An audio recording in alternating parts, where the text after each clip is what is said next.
Good morning, students. Class 9 Social Studies. Today we'll start with the second chapter of economics, that is People as Resource. Now let's start with the reading. The chapter People as Resource is an effort to explain population as an asset for the economy rather than a liability. Population becomes human capital when there is investment made in the form of education, training, and medical care. In fact, human capital is the stock of skill and productive knowledge embedded in them.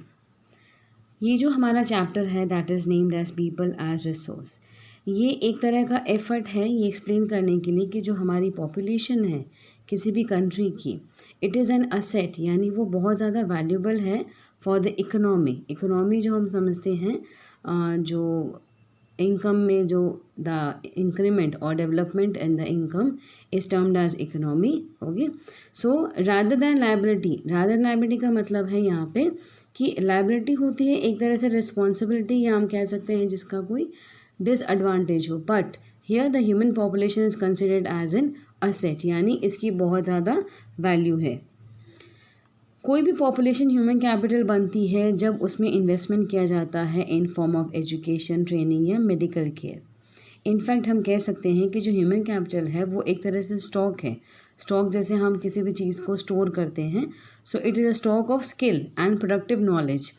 जो skills human में present है और जो knowledge उनमें है जिससे वो किसी भी तरह के लार्ज स्केल प्रोडक्शंस कर सकते हैं, वो सारा उनके अंदर एम्बेडेड है, यानी जड़ा हुआ है.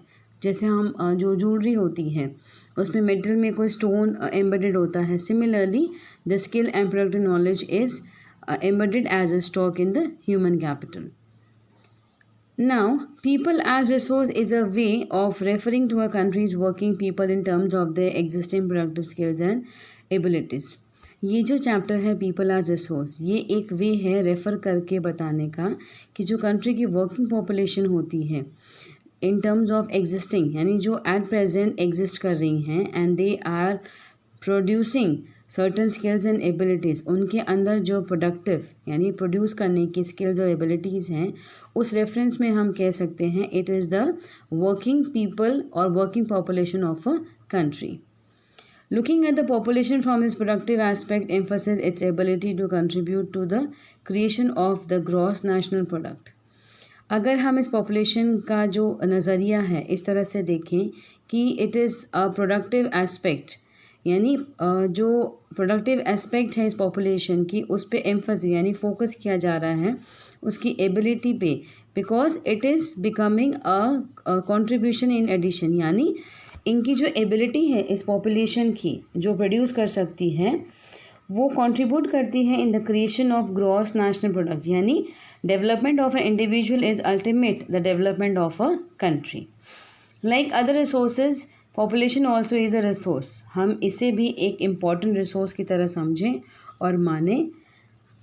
This is the positive side of a large population that is often. Normally हम जो लार्ज पॉपुलेशन होते हैं उसके नेगेटिव एस्पेक्ट हैं, नेगेटिव साइड्स को ओवरलुक करते हैं. जैसे हमेशा हर वक्त एक टेंशन लगा रहता है कि जो कंसिडरेशन में आती हैं पॉइंट्स वो हैं problems of providing population with food, education and health facilities. But हमने कभी इसके पॉजिटिव साइड की तरफ ध्यान नहीं दिया. When the existing human resource is further developed by becoming more educated and healthy, we call it human capital formation. यानी जो हमारी existing human resource है उनका जो development होता है further किस तरह से हो रहा है, when we are investing in terms of education and health, इसे कहा जाता है human capital formation.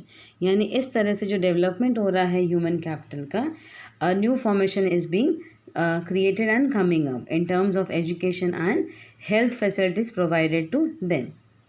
That adds to the productive power of the country just like physical capital formation.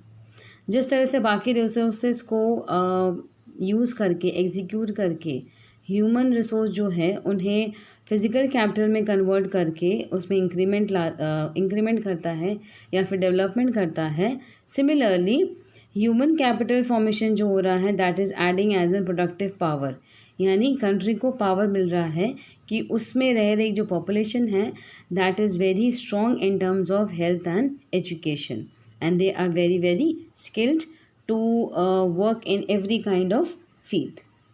Investment in human capital through education, training, medical care yields a return just like investment in physical capital. जिस तरह से हम किसी भी business में capital यानी पैसा invest करते हैं फिजिकल कैपिटल और उसका एक अच्छा रिटर्न मिलता है, सिमिलरली ह्यूमन कैपिटल में इन्वेस्टमेंट कर सकते हैं in terms of education, a good training and medical care. Now this can be seen directly in the form of high incomes. हम इसका एग्जांपल समझ सकते हैं like higher incomes earn because of higher productivity of the more educated और the better train person. यानी जो लोग highly educated हैं और वेल ट्रेंड हैं, स्किल्ड है अपनी अपनी फील्ड में, they are earning higher incomes as well as the higher productive of healthier people. Being healthy is very very important along with education and skills a person is having. हर इंसान में जो education या skills है उसके साथ साथ उसका healthy होना is very important for a country. Taking up an example here given in the box, India's Green Revolution is a dramatic example of how the input of great knowledge in the form of improved production technologies can rapidly increase the productivity of scarce land resources. यानी ये एक example है हमारे सामने कि किस तरह से input of greater knowledge in form of किस फॉर्म में इम्प्रूव प्रोडक्शन टेक्नोलॉजीज़ जो रैपिडली इंक्रीज़ करती है इसकी productivity of the scarce land. यानी जो लैंड स्केर्स यानी हमारे पास जो लिमिटेड लैंड था उसे यूज़ किया गया है और उसकी जो प्रोडक्शन है वो इम्प्रूव हो रही है. The rare example given here is India's IT revolution is a striking instance. यानी ये एक तरह का स्ट्राइकिंग जो हमारे ध्यान में आता है सडनली कि एग्जाम्पल है how the importance of human capital has come to acquire a high position. यानी जो ह्यूमन कैपिटल है that has acquired a high position. So how important it is rather than that of any material plant और machinery. यानी किसी भी non living thing से बहुत ज़्यादा इंपॉर्टेंट है human capital and the position it is acquiring just because the investment been made in terms of education, training and medical care. This is the chapter we have started today. Today we'll read till here only. Go through this, read line by line, word to word. If there is any issue in understanding, let me know in the feedback in our WhatsApp group. Till then, thank you class.